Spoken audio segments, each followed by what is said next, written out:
Online classes में अपना स्वागत है। आज देखिए हम आपको बता रहे हैं यूआरडी सप्लायर से माल खरीदना अपने आप में टिपिकल क्वेश्चन है। देखो अभी तक हमने किन से माल खरीदा है, हमेशा एलआरडी सप्लायर से खरीदा है जिसके पास की रेगुलर का जीएसटी नंबर है। हमने कभी भी अनरजिस्टर्ड व्यक्ति से माल नहीं खरीदा। अगर हम अनरजिस्टर्ड व्यक्ति से माल खरीदना चाहें तो टैली के अंदर हमारे को 4 एंट्री करनी पड़ेगी। सबसे पहले हमको अनरजिस्टर्ड व्यक्ति से माल खरीदना पड़ेगा। जब आप अनरजिस्टर्ड व्यक्ति से माल खरीदोगे तो उस बिल पे जीएसटी लग के नहीं आएगा, क्योंकि वो लगा ही नहीं सकता। जिसके पास जीएसटी नंबर नहीं है तो वो जीएसटी नंबर नहीं है तो वो जीएसटी लगा नहीं सकता। तो अगर हमने अनरजिस्टर्ड व्यक्ति से माल खरीदा तो उसने जीएसटी लगाया नहीं। अब हमारे पास जब वो माल आ जाएगा तो उस प्रोडक्ट पे जीएसटी हमको अपने ऊपर लायबिलिटीज बुक करनी पड़ेगी और फिर उस लायबिलिटीज का हम भुगतान करेंगे और उस फिर लायबिलिटीज को बाद में हम उसका इनपुट लेंगे। अब इसके पीछे भी डेट का बड़ा स्पेसिफिक कॉन्सेप्ट रहता है कि अगर आप किसी अनरजिस्टर्ड व्यक्ति से माल खरीद रहे हो, अगर हम किसी अनरजिस्टर्ड व्यक्ति से माल खरीदते हो तो आप 1 तारीख से लेके नहीं और महीने की लास्ट डेट तक कितनी बार भी परचेजिंग आप कर सकते हो। ये सारी लायबिलिटीज आपको बुक करनी होती है महीने की लास्ट डेट पर। 1 तारीख से मान लो 31 तक माल परचेज कराया, कोई महीना 30 का है तो 30 तक परचेज करा, तो लायबिलिटीज कब बुक करनी पड़ेगी, हमारे को अपने ऊपर 30 तारीख को बुक करनी पड़ेगी। फिर इस लायबिलिटीज का जो पेमेंट है वो हमें करना होगा अगले मंथ। जो लायबिलिटीज है उसका भुगतान हम कब करेंगे, अगले मंथ करेंगे। अगले महीने में आप 1 तारीख से 10 तारीख तक उस लायबिलिटीज का भुगतान कर सकते हो और 10 तारीख बाद उस लायबिलिटीज का जो आपने भुगतान कर दिया उसका आप इनपुट ले लोगे। तो उस इनपुट को हम बोलते हैं आईटीसी, इनपुट टैक्स क्रेडिट। अगर हम यही काम रजिस्टर्ड व्यक्ति से करें तो हमें इनपुट इमीडिएट मिल जाता है। हमने परचेज किया, हाथों हाथ हमें इनपुट मिल गया। अब मैं देखो आपको दिखाता हूँ, एक सिंपल सा क्वेश्चन करते हैं अपन आइटम के ऊपर। यहाँ मैंने एक आइटम क्रिएट करा माउस और प्राइमरी, यहाँ हमने इसको यूनिट में डाल दिया, मान लीजिए एनओएस, ठीक है ना। ये आ जाएगा नंबर्स में, डेसिमल 0 रहेगी इसके अंदर। एप्लीकेबल यस कर दिया। यहाँ ऑन वैल्यू, अच्छा देखो यहाँ पर पूरी डिटेल्स नहीं खुल रही। देखो ये भी एक प्रॉब्लम्स आती है कि जब प्रॉब्लम नहीं है, बेसिकली फीचर है ये कि जब आप किसी कंप्यूटर में पहली बार जब जीएसटी डालते हो तो कई बार पूरी डिटेल्स इसके अंदर नहीं खुलती। देखो उसमें सीजीएसटी नहीं मिल रहा, आईजीएसटी नहीं मिल रहा है, आईजीएसटी तो मिल रहा है, सीजीएसटी एसजीएसटी नहीं मिल रहा, बाकी और इन्फॉर्मेशन भी इसमें नहीं आ रही। तो यहाँ F12 दबाओ और जितनी इन्फॉर्मेशन चाहिए उन सबको आप यहाँ से यस कर दीजिए तो पूरी डिटेल्स आपको खुल जाएगी। एचएसएन कोड मैंने ऐसे ही डाल दिया, सही नहीं होगा ये वाला। ऑन वैल्यू टैक्सेबल किया और इसके ऊपर हमने 18% जीएसटी कैलकुलेट करना है। अब देखो मैं यहाँ पर एक लेजर भी बना लेता हूँ। क्रिएट पे गया, लेजर पे गया और एक मैंने यहाँ ले लिया यूआरडी सप्लायर, ठीक। ये जाएगा आपका सन्ड्री क्रेडिटर्स के अंतर्गत। यहाँ सब कुछ सही है, लेकिन ये क्या होगा, अनरजिस्टर्ड होगा। यहाँ एक बात और बड़े ध्यान से समझना है कि अनरजिस्टर्ड सप्लायर सिर्फ और सिर्फ राजस्थान का हो सकता है, राजस्थान के बाहर का नहीं हो सकता। उस पर आपको आरसीएम नहीं मिलेगा। आरसीएम की फुल फॉर्म होती है रिवर्स चार्ज मैकेनिज्म, तो वो हम उसका आरसीएम नहीं ले सकते, ठीक है। तो ये अपन ने एक अकाउंट्स बना दिया। अब अकाउंट बनाने के बाद देखो यहाँ पर हमारे को एक काम और करना है। इस तरह में जाएंगे यहाँ से और जीएसटी डिटेल के ऊपर आप जाके नहीं, यहाँ से हमको इसके अंदर एक ऑप्शन एक्टिवेट करना है, enable tax liabilities on reverse charge purchase from unregistered dealer. ये बाय डिफॉल्ट ऑफ होती है, तो इसको आपको एक्टिवेट करना है। एक्टिवेट करोगे तभी इस कंपनी के अंदर आपको अनरजिस्टर्ड व्यक्ति से माल खरीदने की परमिशन मिल जाएगी। ये मैंने कंट्रोल से एक्सेप्ट कर दिया। अब आप देखो अकाउंटिंग वाउचर में गए, यहां से हमने परचेज में क्लिक करा और परचेज में नंबर डाल दिया। अभी अगर मान लो मैं एलआरडी सप्लायर से परचेज करता हूं, ठीक है ना, तो एलआरडी सप्लायर से मैंने अगर यहाँ परचेज करा तो सिंपल अपने पास ये डाल ही दिया अपन ने। और यहाँ मैंने मान लो माउस परचेज कर रहा हूँ, अभी मैंने क्या सप्लायर लिया है, एलआरडी सप्लायर लिया, ठीक है ना। यहाँ मैंने इसके अंदर एक मिनट रेट नहीं डाला मैंने, इसमें तो रेट का ऑप्शन नहीं आ रहा था। F12 दबाइए और यहाँ पर आप इसके अंदर एक बार इसको पूरी डिटेल को यस कर लेते हैं और प्रोवाइड स्टैंडर्ड और बाइंग सेलिंग रेट यस कर लीजिए। तो रेट नहीं डाले तो उसमें रेट ऑटोमेटिक आई नहीं, बट अपन डाल देते हैं। हम बाद में भी डाल सकते हैं कि 200 रुपये से परचेज करेंगे और 250 रुपये के हिसाब से इसको सेल करेंगे। अब मैंने मान लीजिए यहाँ पे 200 पीस खरीदे, तो 200 पीस खरीदे तो 200 रुपये के पर के हिसाब से 40 रुपये हमारा टैक्सेबल अमाउंट आ गया। अब हम यहाँ पर लगाएंगे CGST और यहाँ लगाया मैंने SGST। तो देखो मेरा टैक्स लग गया, क्यों? क्योंकि मैंने LRD सप्लायर से माल खरीदा है। तो हमें इसमें इनपुट कितना मिलेगा टैक्स का? 7200 रुपये। कितना मिलेगा? 7200 रुपये। 3600 रुपये CGST और 3600 रुपये SGST। तो टोटल हमें 7200 रुपये का इनपुट मिल जाएगा। लेकिन इसी एंट्री को अगर मैं यहाँ पर LRD सप्लायर की जगह मैं यहाँ ले लेता हूँ URD सप्लायर, तो जैसे आपने URD सप्लायर लिया वैसे आपका टैक्स वहां से हट गया। ठीक है ना? ऑटोमेटिक टैक्स कैलकुलेट नहीं होगा, क्योंकि ये कंप्यूटर को पता है ये तो GST लगा ही नहीं सकता, तो ये कैलकुलेट क्यों करें? लेकिन इस पर टैक्स तो बन रहा होगा ना। तो टैक्स जो बन रहा है उसको हमें देखने के लिए आप मोर पे जाके नहीं, और GST एनालिसिस अगर आप करते हैं तो देखो यहाँ पे इसको डिटेल खोलते हैं तो यहाँ नीचे शो कर रहा है amount of tax subject to reverse charge. Taxable value is 40,000, tax amount is 7,200। ये आपको अपने ऊपर बुक करना है परचेज करने के बाद। ठीक है, तो ये एंट्री तो मैंने इसको ऐसी की ऐसी एक्सेप्ट कर लेते हैं, टैक्स तो लगेगा ही नहीं, तो आप एंड ऑफ लिस्ट ही कर दो। जब लगना ही नहीं है तो उसको लिखने से फायदा ही क्या है अपने पास। ठीक है ना, यहाँ हमने इससे परचेज कर लिया। अब परचेज करने के बाद अब मेरे को देखना है कि हमारे ऊपर टैक्स बना कितना। तो टैक्स जो बना है उसको आपको यहाँ से देखने के लिए आप इससे तो अपन बाहर निकल जाएंगे। बाहर निकल के नहीं आप कहाँ जाओगे? डिस्प्ले मोर रिपोर्ट्स पे जाओगे। फिर यहाँ से आप जाओगे स्टेटरी रिपोर्ट के ऊपर आप जाओगे, GST रिपोर्ट पे आ जाओ। GST रिपोर्ट से आप जाओगे GSTR 2 के ऊपर जाओगे।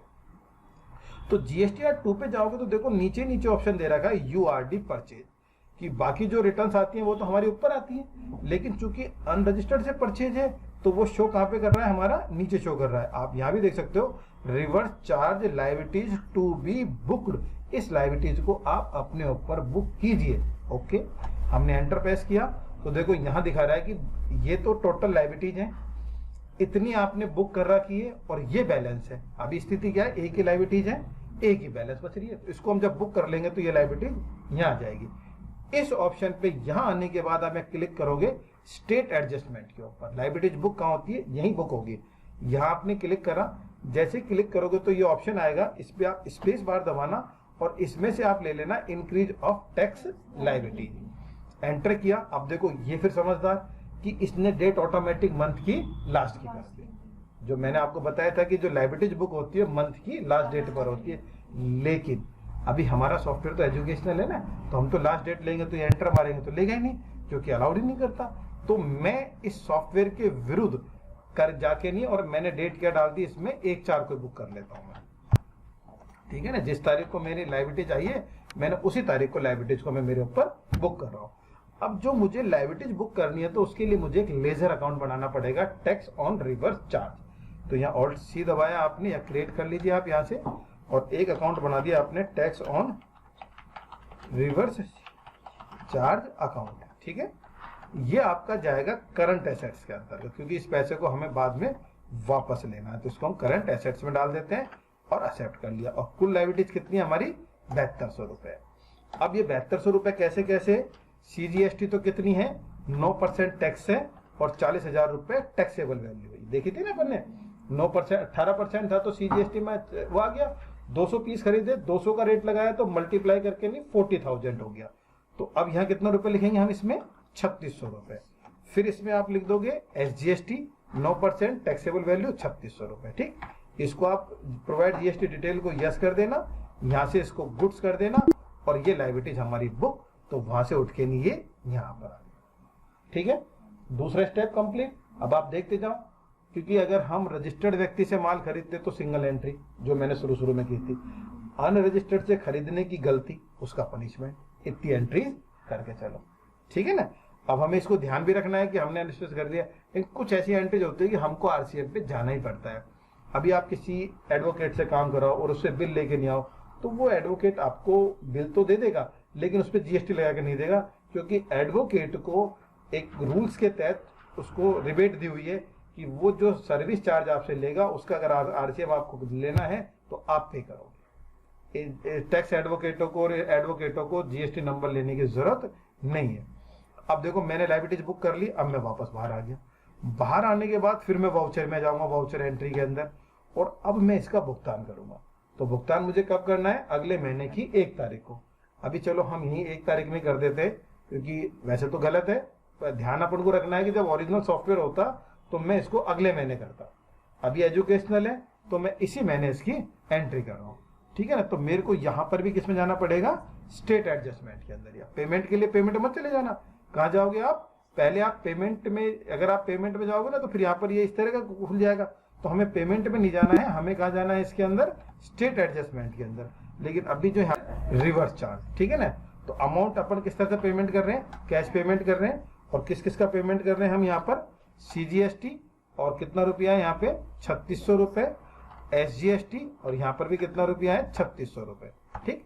और ये मैंने पेमेंट कर दिया। अब पेमेंट करने के बाद देखो कि अब हमारे को इसके अंदर उसका वापस से ITC लेना है।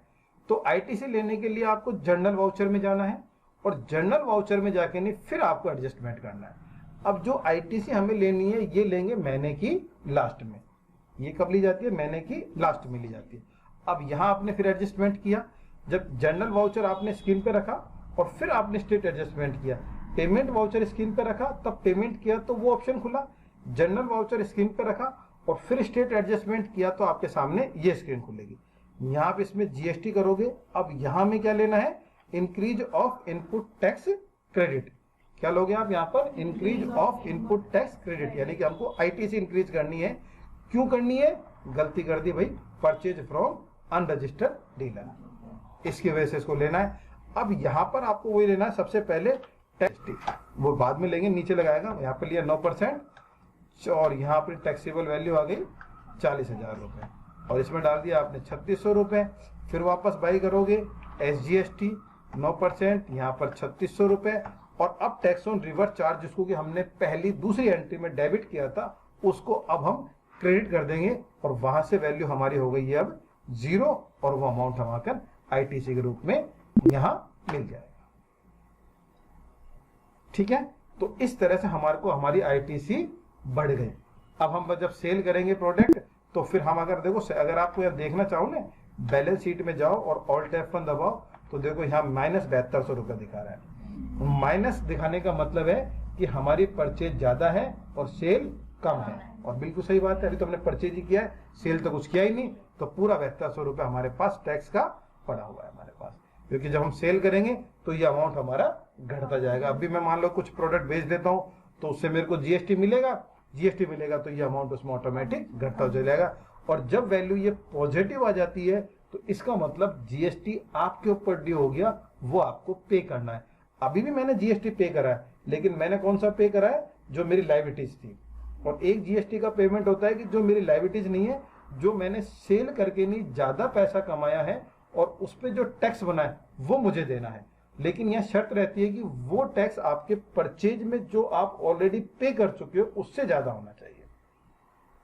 अब यहाँ पर जो 7200 रुपए था, अभी अगर मैं देखो इसकी, अगर मैं आपको लास्ट की 2 एंट्री डिलीट कर दूं तो ये आपको 7200 रुपए इसमें प्लस में दिखा देगा आपको अभी, है ना, क्योंकि हमने जब लायबिलिटीज बुक करी थी ना। अगर देखो मैं अभी आपको वापस एंट्री कर देंगे, एक बार चाहो तो हम देख सकते हैं, कोई इशू नहीं है, डिलीट ही तो करना है। देखो ये मैंने ITC की एंट्री डिलीट कर दी, और एक मैंने एंट्री यहाँ से, ये पेमेंट की जो एंट्री थी ना, इसको भी मैंने यहाँ से इसको भी मैंने इसको डिलीट कर दी, ठीक है ना, ऑल्ट डिलीट।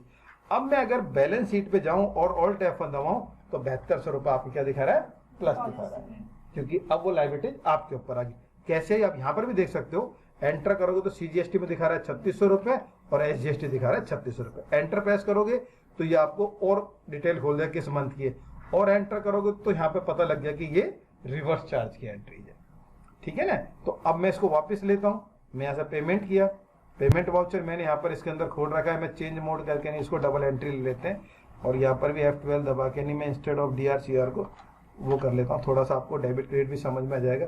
अब मैंने यहाँ पे लिखा, हम वाउचर पे गए, पेमेंट वाउचर लिया और स्टेट एडजस्टमेंट करना है। एक स्टेप भूल रहे ना, स्टेट एडजस्टमेंट करना है, पेमेंट अंडर रिवर्स चार्ज। देखो 2 हैं, advance payment under reverse charge और पेमेंट अंडर रिवर्स चार्ज। तो अभी हम कौन सा पेमेंट कर रहे हैं, पेमेंट अंडर रिवर्स चार्ज, जो हमने एडवांस नहीं कर रहे हैं, हम नॉर्मल पेमेंट कर रहे हैं। और किसका करेंगे, पहले CGST 3600 रुपए, फिर इसमें यहाँ पर वापस से इसको डेबिट कर लीजिए, SGST 3600 रुपए and then mode of payment. अब अगर आप जाके नहीं यहाँ से वापस से बैलेंस शीट को देखें बैलेंस शीट देखा, ऑल्ट F1 दबाया, तो देखो ड्यूटीज एंड टैक्सेस आपका नील हो गया, क्योंकि जो हमें जो देना था वो हमने दे दिया, पर हमें तो इनपुट मिला ही नहीं। अब हमारा ये काम तो एक तो खत्म हो गया कि हमने 7200 रुपये तो उसको दे दिया। अब उस इनपुट को क्या करना है, जो इनपुट यहाँ हमारा खड़ा हुआ है, अब अगर वो इनपुट मिल जाएगा तो फिर 7200 रुपये आपका माइनस आ जाएगा। आप बड़े ध्यान समझना, क्योंकि हमने परचेज कर लिया, हमने टैक्स अपने ऊपर बुक कर लिया और टैक्स हमने सरकार को जमा करा दिया, लेकिन अब उसका इनपुट लेना जरूरी है। अगर हम इनपुट नहीं लेंगे तो जब हम सेल करेंगे ना, तो वो टैक्स का टोटल जो पेमेंट है ना, वो आपको यहाँ पर शो कर देगा। अब देखो मैं मान लो सीधा का सीधा मैं वाउचर एंट्री पे जाऊं, और वाउचर एंट्री पे मैं मान लो एक एंट्री करता हूँ, सेल की एंट्री करता हूँ। जैसे मैंने LRD कस्टमर मैंने माल बेचा और यहाँ कस्टमर डाल दिया, सेल्स डाल दिया, मैंने माउस डाला। अब देखो मैंने एक पीस बेचा, 250 रुपये लगाया मैंने, और CGST और मैंने यहाँ पर SGST डाल दिया, ठीक है ना, और यहाँ मैंने इस एंट्री को कंप्लीट कर दिया। अब मैं अगर यहाँ पर बैलेंस शीट में जाऊं और ऑल्ट F1 दबाऊं, तो देखो यहाँ पर आपके पास 45 रुपए की लायबिलिटीज और आ गई।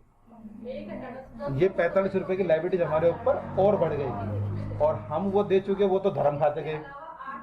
अगर आपने RCM को रिवर्स नहीं करा, अगर करना भूल गए, तो आप एक आइटम के ऊपर 2 बार टैक्स दे दोगे, क्योंकि जब हमने परचेज करा तो दे दिया, अपने ऊपर बुक करके नहीं, और अब सेल किया है तो 45 रुपए की लायबिलिटीज फिर आ गई। हो गया ना गड़बड़ का हमला? समझ रहे हो ना बात, कहाँ गड़बड़ हो रही है इसके अंदर?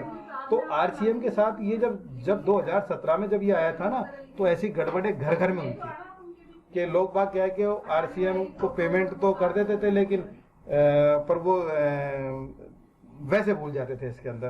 तो अब आप यहाँ पर अगर वाउचर एंट्री में आप जाओ, अब वाउचर के अंदर आप जाके नहीं F7 आपने दबाया, जनरल पे जाके नहीं स्टेट एडजस्टमेंट किया, GST करा, इंक्रीज ऑफ हम करेंगे ITC, ठीक, reason is that purchase from unregistered dealer.